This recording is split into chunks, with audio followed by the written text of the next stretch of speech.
बिस्मिल्लाहिर्रहमानिर्रहीम। हम आपको आज दर्पण जो फिल्म एक्टर थे वो 1950 के दहाई के बहुत मशहूर एक्टर थे। उन्होंने बहुत अच्छी और लाजवाब फिल्में बनाई। वो शुरू में जब 1950 का दौर था तो एक दो फिल्मों में पाकिस्तान में काम किया, तो इतनी कामयाब ना हुई, वो हिंदुस्तान चले गए, मुंबई भी चले गए। वहाँ भी उनकी जान पहचान थी, वहाँ भी उन्हें 2-3 फिल्में मिल गई। अदले जहांगीर मिल गई, बाराती मिल गई, एक दो और मिल गई, लेकिन वो कामयाब ना हो सके। तो वो ज़माना था दिलीप कुमार का, राज कपूर का और बड़े बड़े एक्ट्रेस थे, तो कुछ दाल न गली। वहाँ एक बहुत खूबसूरत एक्ट्रेस थी निगार सुल्ताना, उससे उनकी दोस्ती हो गई और वो दोस्ती बड़ी हद तक पहुंच गई और शादी वगैरह का चक्कर चलने लगा। तो वो फिर पाकिस्तान लौट आए।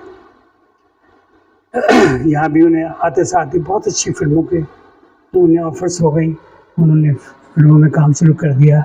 लेकिन पीछे पीछे निगार सुल्ताना भी आ गई। वो शादी के चक्कर में आई थी, लेकिन दर्पण ने उन्हें घास न डाला, तो फिर वो वापस चली गई। दर्पण का फिर ये दौर शुरू हो जाता है। वो बहुत ज़बरदस्त फिल्मों में काम किया उन्होंने, बाप का गुनाह और बड़ी बड़ी अच्छी फिल्में थी जिसमें उन्होंने काम किया। सहेली थी, साथी थी और बड़ी बड़ी अच्छी फिल्मों में काम किया।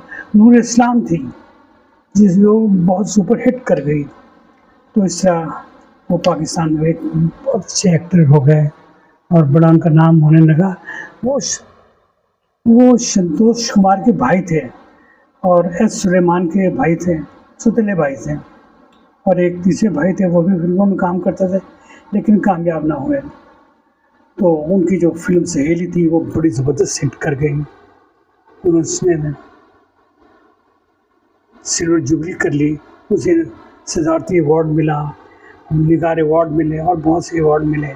उनके साथ में ये सुल्ताना थी, वो भी बड़ी खूब ज़बरदस्त और बड़ी जज्बाती और बड़े बेहतरीन परफॉर्मेंस करने वाली एक्ट्रेस थी। उनके साथ उनकी दोस्ती चल गई, उनके साथ उन्होंने और सी बहुत सी फिल्मों में काम किया। फिर एक फिल्म थी उनकी नूर इस्लाम, उसने तो तबाही मचा दी, वो बड़ी ज़बरदस्त हिट कर गई। उसमें एक नात थी, सारे नबी तेरे दत्ते सवाली, शाह मदीना यसरब के वाली, सारे नबी तेरे दर के सवाली। इस नात ने तो कमाल कर दिया। अब भी जब कोई ये सुनता है तो वो वहीं खड़ा हो जाता है और सिर झुका देते हैं। तो अभी भी कहीं ये फिल्म किसी फिल्म हाउस में लगे तो वहाँ लोग देखने के लिए आ जाते हैं। तो इसी तरह उन्होंने अपना फिल्मों का आगाज़ बहुत ज़बरदस्त तरीके से हुआ। और फिर वहीद मुराद के वालिद साहब थे निसार मुराद, वो भी फिल्में बनाया करते थे। उन्होंने वहीद मुराद को इस काम पे लगा दिया। वहीद मुराद ने 2 फिल्में दी उन्हें, बड़ी कामयाब हुई, लेकिन कुछ दौलत, कुछ शोहरत और कुछ इस तरह का मिजाज बन गया रंगीन कि कुछ उसमें गुरूर आ गया।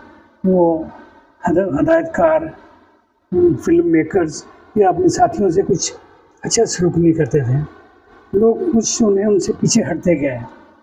लेकिन उनके अरूज का ज़माना था, ये 1960 और 1959 का ज़माना था।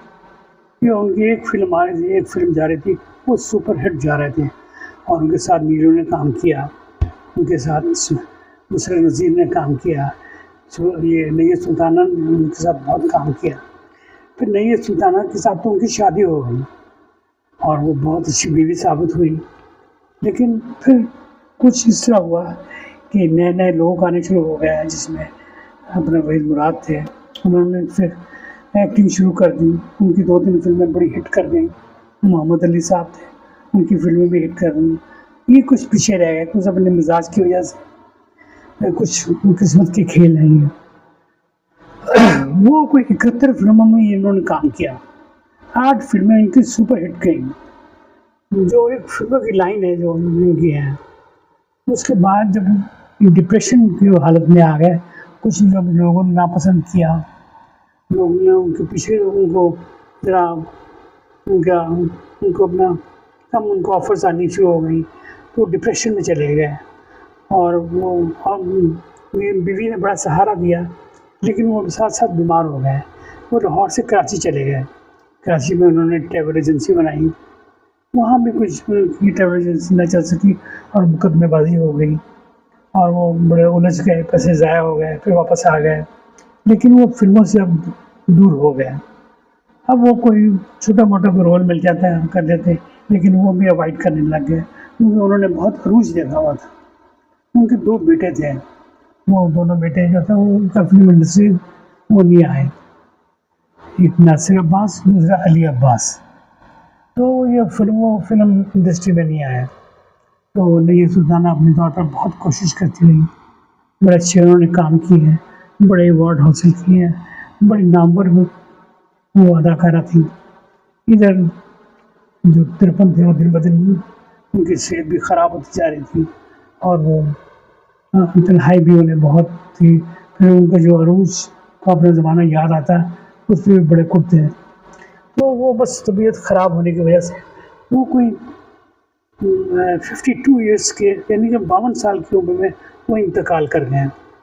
वो जिस टाउन में उनका इंतकाल हुआ, वही कब्रिस्तान में उन्हें दफना किया गया।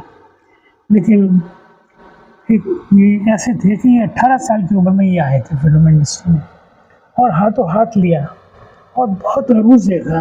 हिंदुस्तान में भी है 2-3-4 फ़िल्में मिल गई, लेकिन जो ये चाहते थे बड़े ये उनसे जाना चाहते थे, लेकिन वहाँ वो ऐसा मुकाम हासिल ना कर सके तो पाकिस्तान आ गए। पाकिस्तान में भी हाथों हाथ लिया। तो बस ये किस्मत के खेल हैं। वो इतना अरूज 71 फ़िल्मों में काम करना, 11 सुपर हिट होना, इस सिद्धार्थी अवार्ड मिलना, निगार अवार्ड मिलने और ना जाने कौन-कौन से अवार्ड थे। वो बस डिप्रेशन में चले गए, फिर बीमार हो गए, फिर अल्लाह को प्यारे हो गए।